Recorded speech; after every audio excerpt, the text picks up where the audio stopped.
Fala galera, beleza? Como é que vocês estão? Tudo bem? Tudo jóia? Galera, tem bastante coisa aqui pra gente falar. Tem a pesquisa da Genial que saiu ontem. A pesquisa é um banho de água fria nas intenções do presidente da República. O dado mais importante para mim, que é a aprovação do governo, recua. E mais importante do que isso, na minha visão, é que a tendência crescente dele, aquele movimento que ele estava fazendo desde julho, muito forte, ela se reverteu. Então, claro, ainda dentro da margem, eu costumo dizer que o eleitor ele decide na hora, né? Pelo menos as pessoas que eu converso, assim, bastante gente tem dúvida ainda, especialmente nas faixas etárias mais maiores, assim, né? Minha mãe mesmo não se decidiu ainda. Bastante funcionário da loja da minha mãe também não se decidiu ainda. Então tem aí essa questão, né? E aí o que a gente tem que considerar também são os dois lados aí do voto envergonhado, né? Tem um argumento do voto envergonhado, que é de que muita gente não vai querer falar que vota no Lula porque o Lula seria um bandido, né? E votar em bandido não dá certo. Então isso seria, não é moralmente aceito. Então isso seria um voto envergonhado. Ou seja, a pessoa não se define como eleitora eleitora do Lula porque precisa, né? Tomando um cafezinho aqui. Agora são 3h30 da manhã aqui no mundo caipira aqui. Porque precisa, né? Porque tem vergonha de dizer que vai votar no Lula. Só que eu também acho que existe um segundo componente aí, que é o shame vote, né? Para o próprio Jair Messias Bolsonaro, que para a grande maioria da mainstream uma pessoa inapta, né, para governar. E de novo, não importa muito qual é a minha opinião sobre o Bolsonaro, estou aqui para analisar dados, né? Assim como eu vejo aqui o índice, e não estou preocupado se é o índice, se é a Magalu, se é o que quer que seja, eu só estou reafirmando aqui a minha posição de leitor de dados. Eu não estou aqui para discutir se isso é verdade, se isso é correto ou não. A única coisa que eu acho realmente é que o Bolsonaro ele se esforçou um pouco para estar nessa situação, né? Eu sempre digo aqui para vocês que existe um limite para paciência das pessoas quando você busca sempre o conflito, né? Busca sempre o conflito, porque o estado natural das coisas na civilização não é de conflito, né? O estado natural das coisas é de, em tese, uma certa calmaria, uma expectativa de calmaria. Um dos motivos que leva o eleitor, às vezes, a reeleger alguém é que a vida está mais calma, a vida está mais tranquila, né? Então, vamos acompanhar, evidentemente. Eu vou mostrar aqui os dados. E eu vou também responder a pergunta do Gustavo. O Gustavo sempre me escreve, deixa comentário, seja no Instagram, seja no YouTube. E ele faz pontos contundentes sempre, né? Então, é uma posição que eu gosto, né? Porque é uma pessoa que está falando, poxa, Emerson, eu vi isso aqui, olha, você não está vendo o que eu estou vendo, etc e tal. Sempre muito educado, né? Então, eu sempre gosto de responder as perguntas. Ele me segue há um tempo e não é dos haters, né? Não é dos otários que me escrevem às vezes falando besteira e tal, né? Então vamos lá. Ele falou uma coisa muito importante, que falou assim: poxa, Emerson, eu concordo com você, mas discordando, porque vários papéis que você falou para o pessoal sair depois que você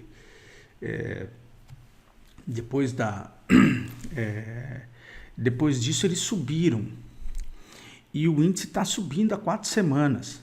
Então são duas partes do argumento dele que eu acho que são importantes a gente refletir, porque também eu acho que muitas vezes as pessoas têm dúvida de alguma coisa e acabam não me escrevendo, e ele, poxa, escreveu, tomou o tempo dele, minha obrigação responder, né? Responder do jeito que eu acho que uma pessoa tem que responder, com educação, né? Eu já respondi para ele na mensagem. A primeira coisa é sempre saber o seguinte: trade é personalidade, eu explico isso na mentoria.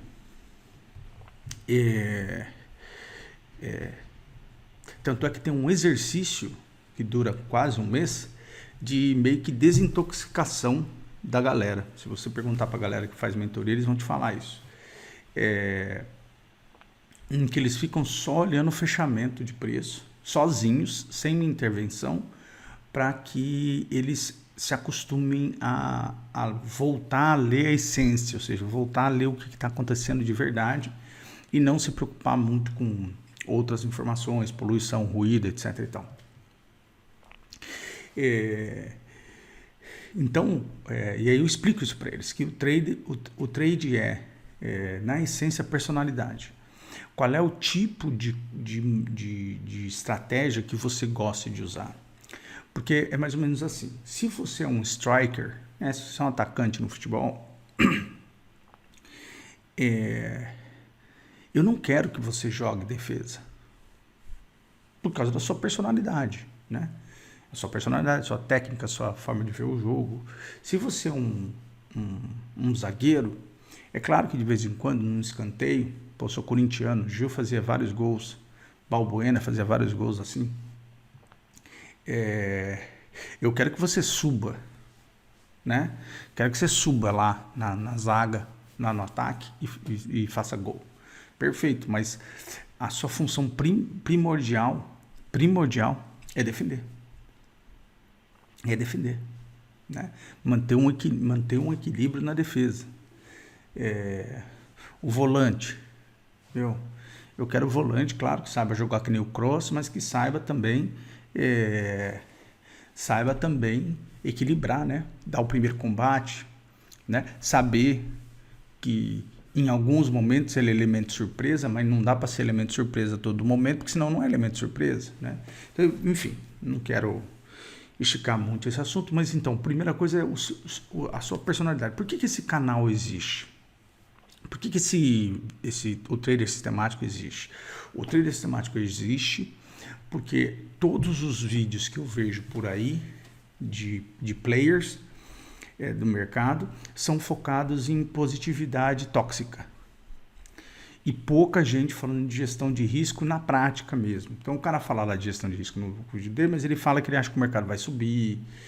Então, eu via que não tinha ninguém falando sobre, poxa, como é que você lê exaustão de movimento, como é que você lê que o preço já deu, como é que você faz essas coisas todas. E quem fez o meu curso, o gratuito que está no YouTube, vai ver que lá eu explico o NET, né? Que é a eficiência do seu trade. Então você vai lá, né? Faz um cálculo, dá um pouquinho de trabalho, mas é uma forma de você ver a eficiência do seu trade, né? Então vamos lá, falei bastante, porque é importante explicar, né? Você não deve vir aqui procurar estratégias kamikazes. Não vai encontrar, não é aqui. Você também não vai encontrar positividade tóxica, tá joia? Mas você vai encontrar alguém que quando vê fundo, que nem eu vi lá na mentoria, a galera fez a compra do fundo do Ibovespa comigo, ao vivo, e depois a gente vai fazendo uma estratégia, que eu também ensino na mentoria, sobre em que pontos você tem que sair do trade, não porque eu acho que esses pontos são importantes, mas porque eles vão vendo que ali são pontos de descanso do preço. E é isso que eu vou mostrar hoje para vocês num bônus. E de novo, obrigado ao Gustavo por perguntar. Assim, volto a dizer, eu não sou Deus, né? Eu cometo erros de análise, estou sofrendo no meu trade do euro essas últimas 4 semanas. E, né, várias vezes é a gente não percebendo que está no preço. Então é importante a gente ter essa dinâmica, né, esse entendimento de que primeiro eu vou errar bastante, mas que a minha leitura é sempre no sentido de tentar evitar que você fique em movimentos em que o preço já andou, tá bom? Então vamos lá, deixa eu mostrar aqui para vocês uma coisa, vou pôr aqui no semanal. Se você olhar aqui, ó, desde quando o Ibovespa começou a subir, tá? O Ibovespa sobe aqui, ó, tá? Compra nesse ajuste aqui, ó, foi o momento decisivo do Ibovespa, tá vendo? Então você marca essa mínima aqui, essa aqui é a primeiro movimento de defesa do preço. E aí você marca o fim do movimento. Você tem duas formas. Você pode marcar num ajuste desse tipo aqui, ó, que é esse ajuste aqui que está aqui, ó, aqui bem no cantinho onde eu tô, ou você pode marcar aqui nessa região aqui onde fez o fechamento. Se você olhar aqui, ó, olha aqui como tem, e isso a galera da mentoria vai dizer para vocês. Essa simetria dos preços nos quartos, né? Por isso que eu não uso FIBO e tal, é muito forte. Não dá para explicar hoje. Na mentoria leva semanas para eles fazerem isso, mas vocês conseguem entender. Eu sempre uso quartos, eu não uso FIBO, eu não uso nada, tá? Então, o que a gente vê aqui, né? Melhor ponto de entrada num trade. Melhor ponto de entrada no trade é aqui. Tá? Esse aqui é o melhor ponto de entrada num trade. Deixa eu pôr a setinha aqui. É aqui. Segundo melhor ponto de entrada num trade é aqui. Aqui é onde a gente erra bastante, né? Por que a gente erra bastante? Como eu estou errando no euro. Por quê? Porque você está batendo aqui numa região de fundo. Segundo ponto de entrada do trade é aqui. A partir daqui começa a entrar nas regiões de finalização de trade. Tá joia? Finalização de trade.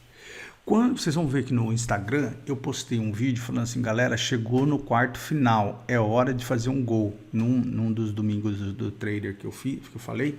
Por quê? Porque o preço estava rompendo essa região do 111 e vindo aqui. E desde então, aqui eu vou discordar do Gustavo, desde então, o que a gente tem aqui, ó? Desde que entrou nessa região. O que a gente tem aqui? A gente tem um candle de força e os outros candles são de lateralidade e cancelamento de preço. Tá joia? A bolsa subiu 4 semanas, 1, 2, 3, 4, e desde então não subiu mais. Dizer tecnicamente, daí por isso que é questão de personalidade, técnica de trade, o que você avalia, né? Eu não faço, por exemplo, desenhos. O máximo que eu faço de figuras LTA, LTB, de vez em quando eu dou uma olhadinha no ombro, cabeça a ombro, de vez em quando eu dou uma olhadinha num cup and handle. Esse é o máximo, assim, mas é o máximo que eu me permito. Porque eu acho que a objetividade horizontal dos preços te ajuda mais do que essas outras coisas. Mas está tudo bem, o que importa é o quê? O que funciona para a sua personalidade, não o que funciona para mim. Então, a partir daqui, para mim já não tinha mais trade. Entendeu? Comprador. Porque eu sabia que tinha uma resistência aqui, eu sabia que tinha esse ajuste, né? Eu sabia que tinha a média de 50 do semanal, que é a 200 do diário. Então, tipo assim, para mim é resistência. Eu não compro mais. E isso não quer dizer que eu estou certo. Quer dizer que quem tradou daqui até aqui não precisa se preocupar com esse último quarto aqui. Porque isso é tentar ser perfeito. Já foi. Olha que movimento lindo aqui, ó. Olha que movimento lindo. E estatisticamente, a estatística está ao meu lado. Porque quem comprou aqui, quando eu falei para comprar, fez parcial aqui, ele pegou todos os movimentos de alta com um risco muito baixo. Muito baixo. Muito baixo. Tá joia? Pode ter acontecido que um papel ou outro subiu? Sim, sem dúvida, porque eu não consigo fazer análise de papel para vocês toda hora. Né? Não tem jeito, eu não dou conta. Mas eu não faço leitura de papéis, eu faço leitura de cenários, são coisas diferentes. Eu acredito porque é isso, existem pessoas antes de mim que criaram certas teorias, eu vou lá, estudo a teoria, se fizer sentido para mim, eu não fico tentando reinventar a roda, certo? Os índices descontam tudo. Certo? Teoria de Down. Os índices descontam tudo. Então, se o índice indica o que está acontecendo no mercado e ele para de subir, então, primeira regra do livro do trader sistemático.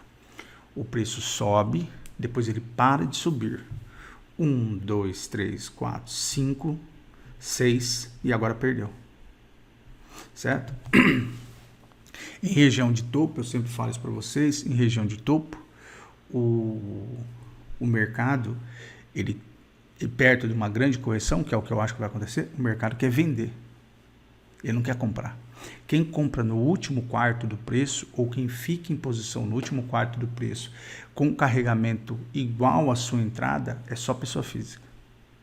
Tá joia? Então, obrigado ao Gustavo pela pergunta, sempre importante perguntas bem elaboradas, né? E educadas. Eu agradeço, sempre que eu puder ajudar, vou ajudar, mas de novo, isso é personalidade, né? Isso é personalidade. Eu não tenho como alterar a personalidade de cada um de vocês, né? Até porque é um grupo diferenciado de pessoas, são pessoas diferentes, perspectivas diferentes, vidas diferentes, desejos diferentes, contas bancárias diferentes, então cada um vê, né, aquilo que gosta. Mas do ponto de vista do preço, é irrefutável, né? Irrefutável que a última máxima foi feita aqui, bateu bem próximo da região da resistência. A última máxima foi feita depois que eu disse que era a hora de fazer venda. Depois disso, ela fez mínimas mais frequentes que as máximas, tá certo? Os corpos dos candles das últimas três semanas fecharam abaixo dessa região. Então, para mim, que não torço, que não tenho personalidade de querer adivinhar movimentos que o mercado não está fazendo, para mim, 3 corpos com fechamento abaixo, abertura, fechamento abaixo da região de 75% entrou em correção, tá bom? Beleza? Só um esclarecimento, que eu acho que é importante, acho que é legal, e sempre que alguém me mandar uma dúvida no nível que o Gustavo me mandou, que está focado em argumentar de maneira educada, pode ficar à vontade, que a gente vai sempre conversar, porque é assim que a gente tem que evoluir. Eu tenho que evoluir e vocês acabam participando dessa conversa também. O Doleta subindo, né? Doleta subindo, tá indo buscar aqui a média de 200, né? Olha aqui, ó.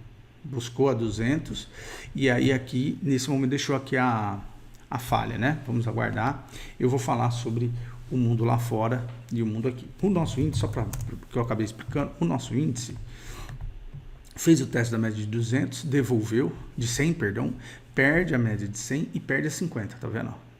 Tá joia? Então, se você agora fosse olhar, né, e perguntar ao preço, a média do preço, a velocidade do dinheiro, né, ela tá subindo, caindo, porque é uma luta vermelha. A média da tendência do mês está subindo ou caindo, porque é a média de 20. A média do ano, que é a de 200, está subindo ou está caindo? Caindo. A média do semestre, que é a de 100, está caindo ou subindo? Caindo. A média 400, que é dos últimos 2 anos de preço, está caindo ou subindo? Caindo. A média de 1.000 está subindo ou caindo? Parou de subir. E a 50 ela é uma intermediária porque no trimestre o preço subiu muito, então ela demora um pouquinho mais para corrigir. Mas é só isso, já foi game over, tá joia? O preço pode ficar brigando aqui, porque aqui passa a ser uma nova região de venda, como foi aqui, ó. Sim, pode. Mas a gente pode ter uma volatilidade, tipo assim, vamos imaginar o seguinte: o preço bate aqui no 50%, que é uma região importante, e aí depois ele volta aqui para bater no 75% pós-eleição enfim, ficar rodeando aí essa região entre os 50% e 75%? Pode, né? Porque a região dos 50% também para nós, na nossa técnica, é uma região muito importante, o preço pode defender, como está tentando defender aqui, tá bom? Então vamos acompanhar como isso tudo vai se dar, tá joia? Uma rapidinha, mais demorada hoje. O Day Futuro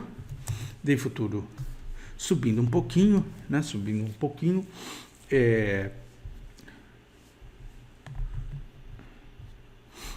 Ué, tá certo aqui? Tá.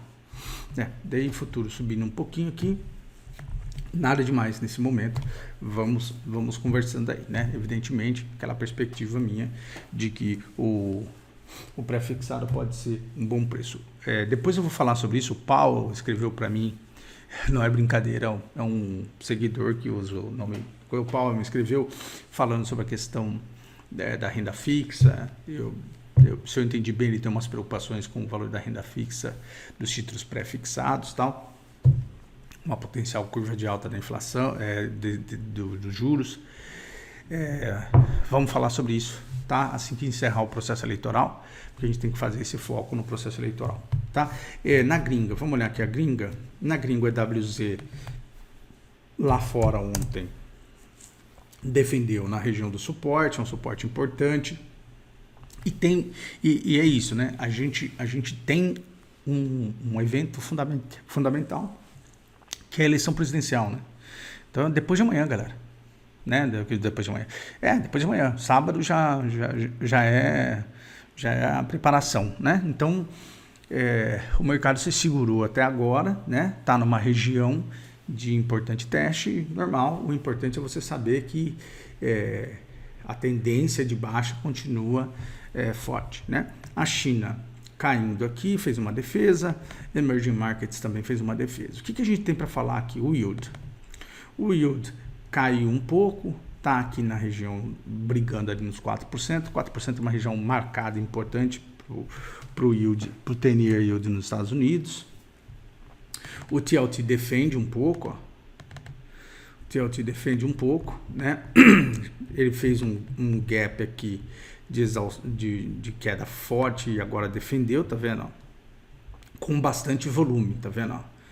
Essa quantidade de volume aqui no TLT pode indicar um começo de movimento de defesa do TLT para que o yield suba, para que o yield caia, perdão. A gente vai falar sobre isso, tá?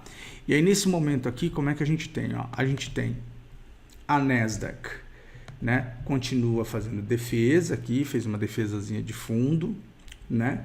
Aqui porque está numa região difícil. O SP 500, o Dow Jones está na média de 1.000, a média de 1.000 tende a chamar defesa. SP 500 também mesma coisa, chegou a fazer alguma defesa, depois defendeu. A Nasdaq também. O VIX cai, porque chega aqui, né? Chega aqui numa região importante, que era a última resistência aqui do VIX, bate ali normal, mas a gente tem que olhar para a média do VIX continua subindo, tá? Só para a gente sempre lembrar, tá vendo? Olha a média do VIX, tá? O que você tem que olhar? Você tem que olhar? Não, a gente tem que olhar. A gente tem que olhar se isso continua ou não, só isso, mais nada, tá? Beleza? Aí a gente tem o euro. O euro me deu canseira, hein? Que tradezinho chato. mas pelo menos está formando aqui uma segunda defesa. Eu quero olhar esse semanal aqui, ó, galera, certo? Quero olhar esse semanal por causa desse candle aqui, né? Vamos acompanhar se ele vai fazer aqui um novo spike, mas tá tendo volume, ó, um novo spike para a gente poder entrar no trade do euro finalmente. O dólar index faz aqui, ó, ele chegou bem perto da nossa região que a gente marcou, faz aqui um descanso, né? Vamos aguardar no semanal, né? No diário aqui ele deu uma porradinha para baixo, mas ele continua ainda com a média para cima. A gente tem que dar uma olhada se ele vai cruzar. Quando ele cruzar aqui, a gente faz o trade, tá bom? Bitcoin, ó, Bitcoin brigando, né, gente? Região difícil de venda de Bitcoin. A média tá chegando nele, tá vendo? Olha para vocês terem uma ideia, a média de 50 tá chegando no preço já, tá? Então, ele bateu na 100, eu acho que é possível ele bater na 50 e aqui na 50 a gente tenta vender. Vamos ver se vai dar essa manha pra gente. Ethereum também bem chato. Petróleo caiu, fez uma defesa, deve bater aqui na média de 20 aqui de novo. Como ele perdeu a 200, ele até pode chegar aqui para testar a 50 pós rompimento da 200.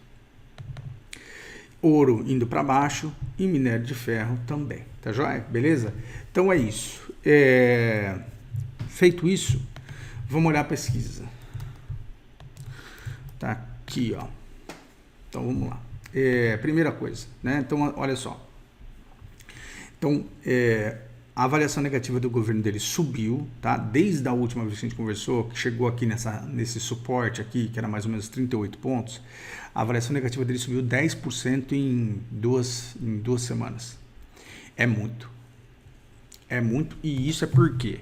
Porque os formadores de opinião, a mídia, o PT, a classe política, começa, evidentemente, a expor os erros dele, né? Os erros dele. Então, o que acontece assim? Se a tendência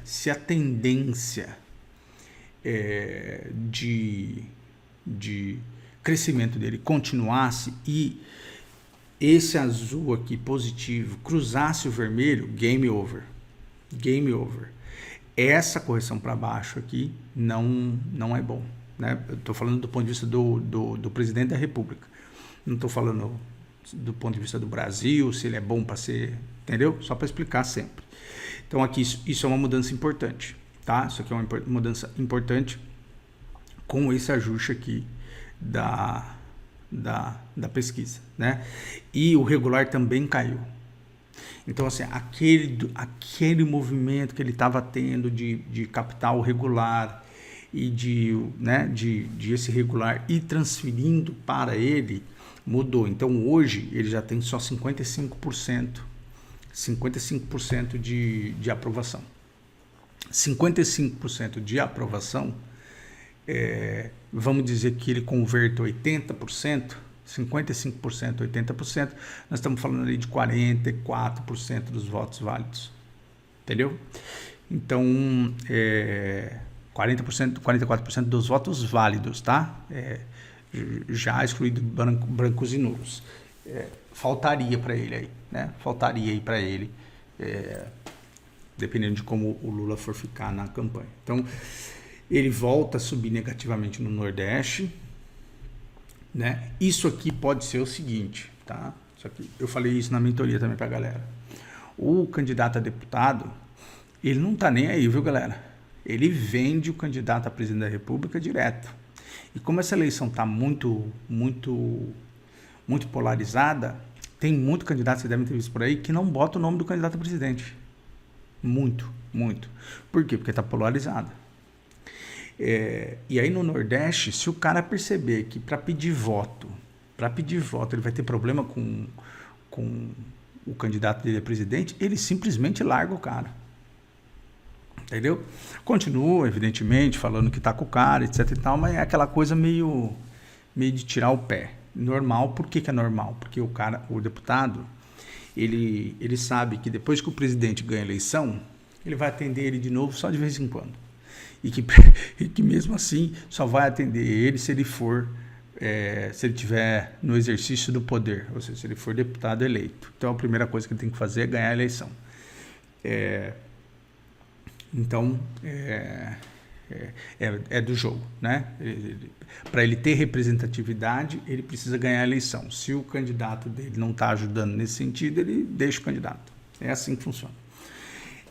Então ele sobe no Nordeste, tá vendo a rejeição, e ele perde no Nordeste a avaliação regular. Isso é o quê? É o eleitor sendo lembrado dos problemas do governo, certo? E eu digo isso para vocês. Eu disse isso no começo do vídeo. Ele cometeu muito erro, né? Não dá para passar a mão na cabeça dele. O eleitor é paciente. Acho até que pela quantidade de porradas que o Bolsonaro tomou e das porradas que ele se auto-infligiu, eu acho até que ele foi muito bem.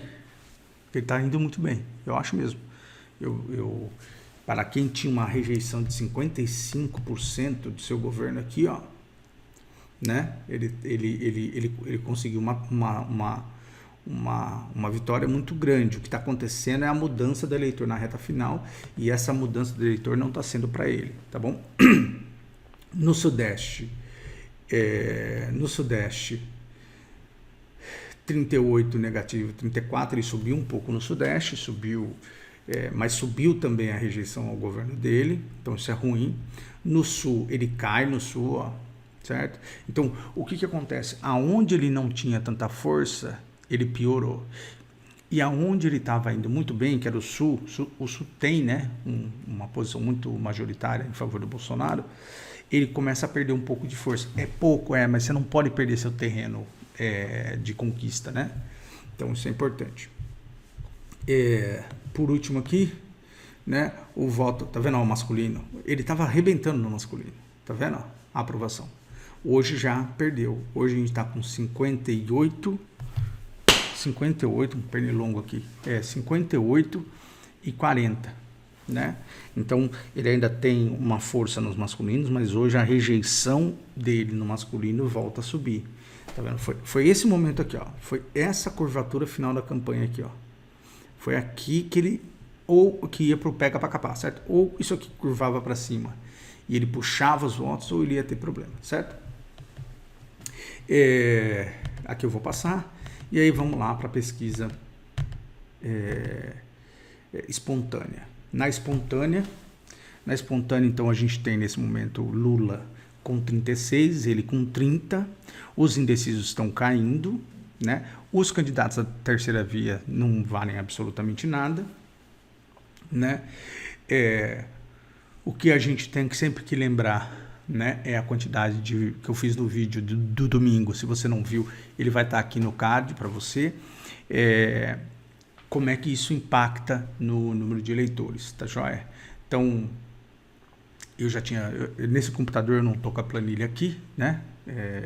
Mas vocês têm a ideia aqui de que hoje o Lula tem mais ou menos 20% a mais de votos que o Bolsonaro no momento importante. Chegou a quase estar no empate técnico aqui, ó. Tá joia? Hoje ainda tá, porque o Bolsonaro pode cair para 30 o Lula pode cair para 34 e o Bolsonaro ir para 32. Estamos falando de 2 pontos. 2 pontos é empate técnico. Mas aquele movimento da caminhada do eleitor para o bolsonarismo parece estar cessando, né? Ele está perdendo força no final da campanha. Vamos ver como é que é isso. Evidentemente, especialmente as pessoas mais idosas, né? Elas definem o seu voto no pós-debate da Globo no sábado. No sábado ou na sexta, sei lá. Desculpa, eu não assisto o Globo, então eu não sei. Mas tem o debate da Globo e especialmente os mais velhos, que têm a cultura da televisão muito forte ainda, assistem Rede Globo e vão decidir com base nesse debate. Mas na espontânea aqui, claramente, o Lula tinha encontrado um teto, ele rompe essa resistência, né? Ele rompe essa resistência e o Bolsonaro não sobe, Então, parar para o Bolsonaro é realmente forte. Vamos avançar aqui, vamos ver. Eu não gosto de ver a estimulada, mas o que a gente tem na estimulada é isso, tá vendo? Vejam claramente, tá vendo? Ó, o Lula tinha vindo no 42, o Bolsonaro estava subindo, e aí você tem 46 a 33, né? 46 a 33 é o número aí que a gente tá vendo na pesquisa aqui, tá joia? Uma coisa que é interessante, que dá uma indicação de como que a conversão está indo para o Lula, no sentido de reflexão, é isso aqui, ó. O Lula tem 46, o Bolsonaro tem 30 na espontânea. Se você vai lá para frente,